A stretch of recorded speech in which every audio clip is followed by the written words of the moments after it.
America এসে আমাদের প্রথম বড় ট্রিপ, আর তাও আবার আমাদের স্টেট অ্যারিজোনা থেকে নিউ ইয়র্ক, যেখানে যেমন দেখলাম মানুষের তৈরি অসাধারণ কিছু ক্রিয়েশন, তেমন দেখলাম এক অসাধারণ ন্যাচারাল ওয়ান্ডার নায়াগ্রা ফলস, যা দেখতে প্রতি বছর হাজার হাজার মানুষ আসেন পৃথিবীর বিভিন্ন জায়গা থেকে।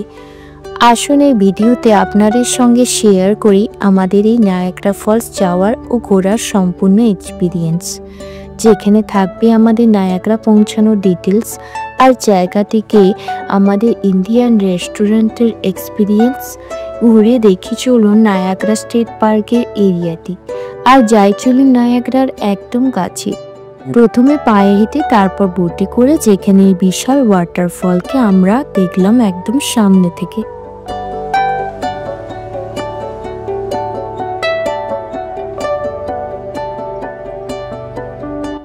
Hello and welcome to my channel. আমি অঙ্কিতা, আর আমি থাকি ওয়েসের অ্যারিজোনা স্টেটে। জুলাই মাসে ওয়েসের ইন্ডিপেন্ডেন্স ডে এর ছুটিতে আমরা গিয়েছিলাম নিউ ইয়র্ক বেড়াতে আমার কাজিন দাদার কাছে। আগের ভিডিওতে আমরা আমাদের ফিনিক্স থেকে নায়াগ্রা জার্নির প্রথম অংশ দেখিয়েছিলাম। আসলে ভিডিওটি শুরু করি নায়াগ্রা পৌঁছানোর বাকি জার্নি নিয়ে। দিনটি ছিল বেশ সুন্দর, টেম্পারেচার ছিল কমফোর্টেবল, আর আমাদের স্পিরিটস ছিল হাই।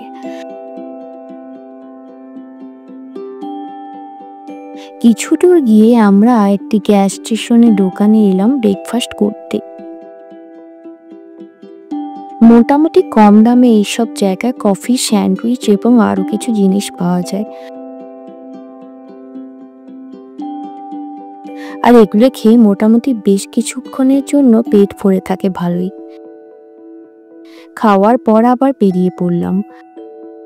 আমাদের যেতে হতো আরো বেশ কিছু দূর।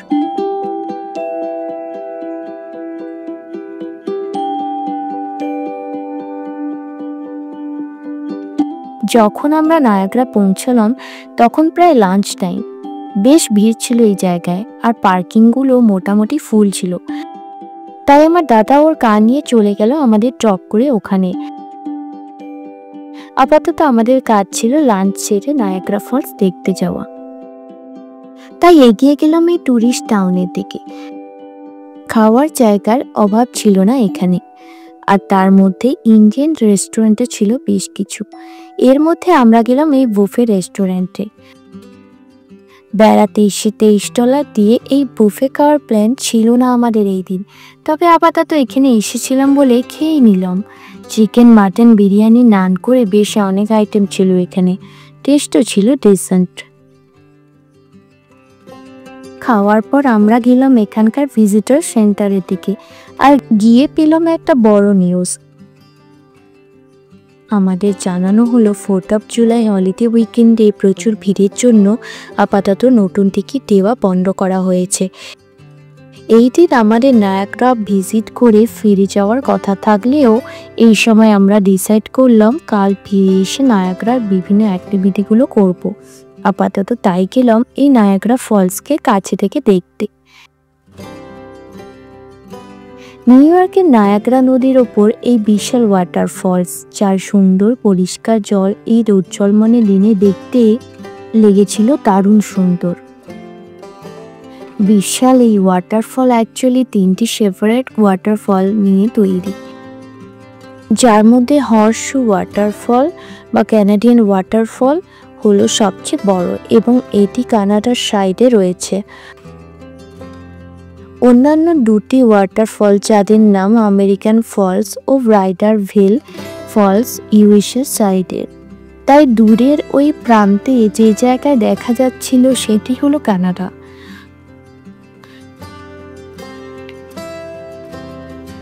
আমেরিকান সাইডে 2টি ফলস গোট আইল্যান্ড দিয়ে সেপারেটেড রয়েছে।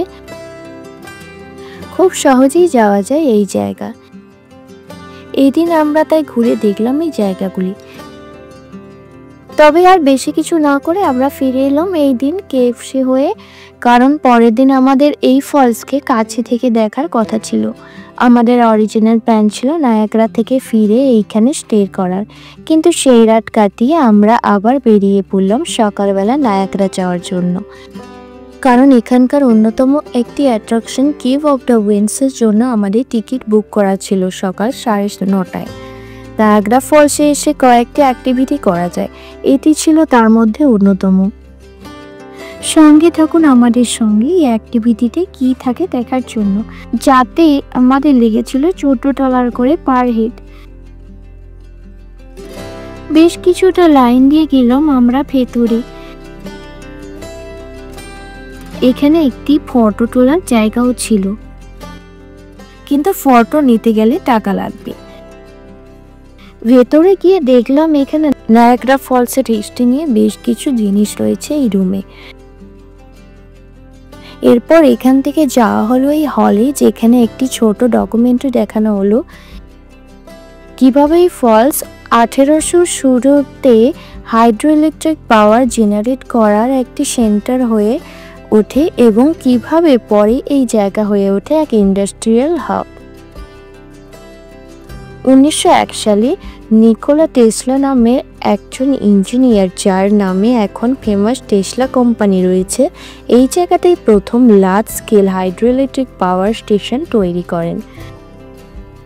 এখানে তৈরি জলবিদ্যুৎ এখনো ইউএসএ, কানাডার অনেক জায়গায় ইলেকট্রিসিটি সাপ্লাই করে চলছে এখনো।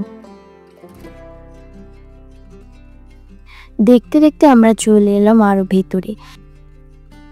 এখানে আমাদের দেওয়া হলো রেইনকোট, কারণ আমরা এবার যাচ্ছিলাম ওয়াটারফলসের একদম কাছে। কিছু দূর গিয়ে দেখলাম এই রকম ভাবে স্ট্রাকচার তৈরি করা রয়েছে এখানে ব্রাইডাল ভিলস ফলসের কাছে যাওয়ার জন্য।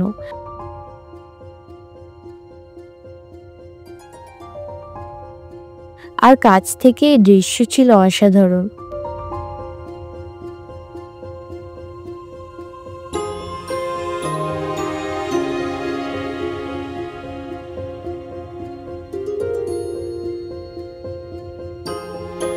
হয়তো আপনাদের স্ক্রিনে বোঝানো মুশকিল ঠিক কেমন ছিল এই এক্সপিরিয়েন্স, তবু আশা করি বিশাল এই পরিমাণ জল দেখে আপনারা কিছুটা বুঝতে পারছেন। প্রচুর জল পড়ার জন্য জল ছিটকে আসছিল আমাদের দিকে, যা এই জায়গা ঘোরার আনন্দ আরো বাড়িয়ে দেয়।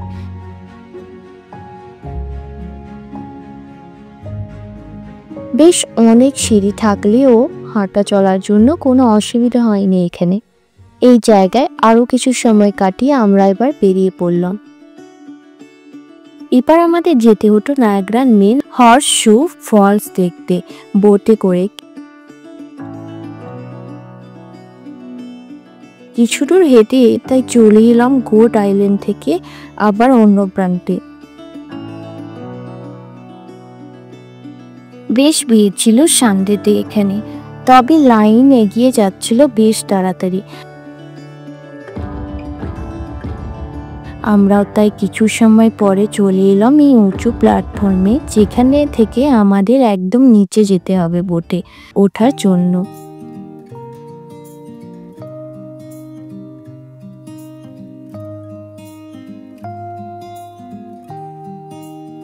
অনেক লোকজন থাকলেও বোটও ছিল বেশ কিছু, তাই খুব বেশি সময় ওয়েট করতে হয়নি। এখানেও আরো একবার আমাদের দেওয়া হলো রেইনকোট, কারণ রেইনকোট ছাড়া যে কেউ এখানে ভিজে যাবে। দুটি ফ্লোর ছিল এই বোটের, নিচে ছিল কিছু সিট আর উপরে ছিল এরকম ডেক। ধীরে ধীরে আমরা এগিয়ে গেলাম নায়াগ্রার 3টি ওয়াটারফলস সবচেয়ে বড়টার দিকে। যাওয়ার পথে দেখলাম আমেরিকান সাইডের অন্য দুটি ফলসগুলি।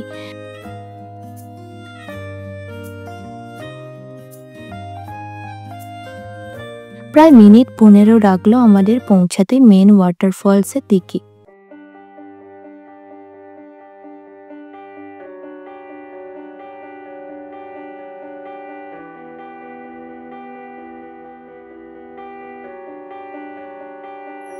আর এখানে জলের ঝাপটার জন্য সামনে তাকানো হয়ে যাচ্ছিল বেশ মুশকিল।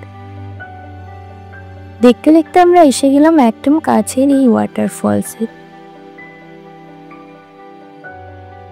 আর এই জায়গায় এসে এখানকার জলের আওয়াজ, চোখে মুখে আসা জলের ঝাপটা আর এই বিশাল ওয়াটারফলকে একদম কাছে থেকে দেখার এক্সপিরিয়েন্সকে ওয়ার্ডসে প্রকাশ করা সত্যিই কঠিন। আমাদের বোট ওই জায়গায় কয়েক মিনিট দাঁড়ানোর পর আবার আমাদের ফেরত নিয়ে এলো। মনের মধ্যে রয়ে গেল এক অনবদ্য স্মৃতি। এই বোট রাইডের জন্য আমাদের লাগলো $30 পার হেড। বোটে চড়তে যেমন সময় লেগেছিল, ওপরে ফেরত আসতেও সেই রকমই সময় লেগে গেল। প্রায় লাঞ্চ টাইম নাগাদ আমরা বেরিয়ে পড়লাম। লাঞ্চের জন্য গেলাম টেক্সাস রোডহাউস নামের এই রেস্টুরেন্টে।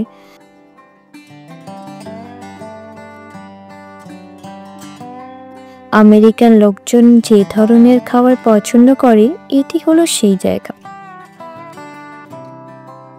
তবে এই কারি মতো জিনিসটি বেশ টেস্টি ছিল। আর আমার হাজবেন্ড নিয়েছিল এই রোস্টেড রিবস। আমি রাইস, ম্যাশ পটাটোর ওই কারি দিয়ে লাঞ্চ সারলো। আর খাওয়া সেরে আবার আমরা বেরিয়ে পড়লাম। আমাদের সামনে ছিল প্রায় 300 মাইলের রাস্তা। এই ছিল আমাদের নায়াগ্রাটি। তবে নিউ ইয়র্ক সিরিজ আপাতত চলবে, যেখানে নিউ ইয়র্ক সিটির বেশ কিছু অ্যাট্রাকশনের সঙ্গে দেখব ইউএসএতে আমাদের প্রথমবার ট্রেনে চড়ার এক্সপিরিয়েন্স। আশা করব এগুলো দেখার জন্য নেক্সট ভিডিওগুলি অবশ্যই দেখবেন। আর আমাদের এই নায়াগ্রা ট্রিপের ভিডিও ভালো লাগলে লাইক দিন, কমেন্ট করুন আর শেয়ার করুন অন্যদের সঙ্গে। সাবস্ক্রাইব করুন আমাদের চ্যানেলে আরও ভিডিও দেখতে। দেখা হবে পরের ভিডিওতে। Bye for now.